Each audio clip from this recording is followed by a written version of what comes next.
Hello, welcome back to my channel. In this video, I'll be making an easy activated charcoal soap bar. It is from a request of one of my subscribers, so asking you shall receive. The recipe will be below.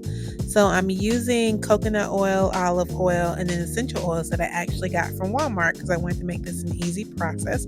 So all those things you can get from Walmart. The mold I got from Amazon is my Nicole mold. And the activated charcoal I actually got from Brambleberry, but the tools are also something that you can get from Walmart. Obviously, the coconut oil, the olive oil, and the essential oils. I was really surprised to see essential oils there, like 100% essential oils. So you can get all that at Walmart so you can make this easy activated charcoal recipe at home.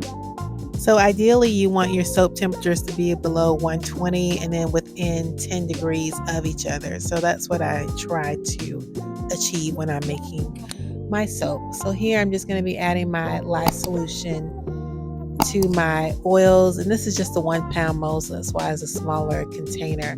But I put the blender in there to get rid of some of the bubbles, and I pour the lye solution over the bubble, not over the bubbles, obviously I'm trying to get rid of bubbles, but I pour the lye solution over the blender to kind of prevent any extra bubbles from creating in the oils. And then I stick blend, I want to say in like 15-second bursts because I don't want to burn out the stick blender, and I also don't want to over stick blend.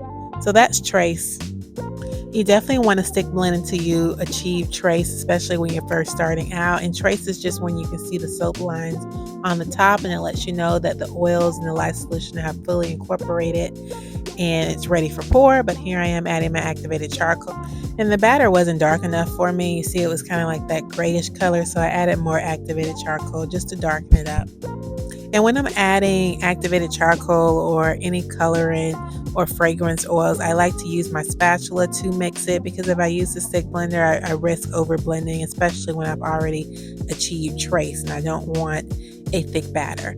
So like I said, I'm going to be using this orange essential oil that I got from Walmart. I'm like so super excited that Walmart's got 100% essential oils there. So I'm using that, and here is the pour, which is my favorite part. Yay!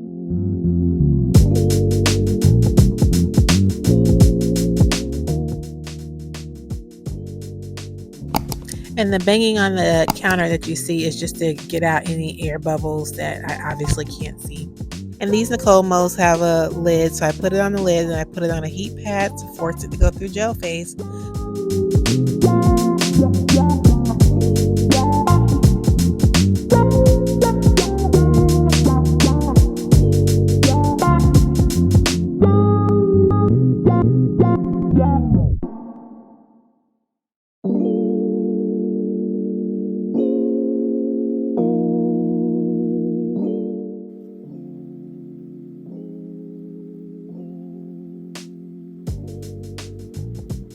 So thank you guys for tuning in, and if there's something that you would like to see, go ahead and request it, just as this subscriber requested this video.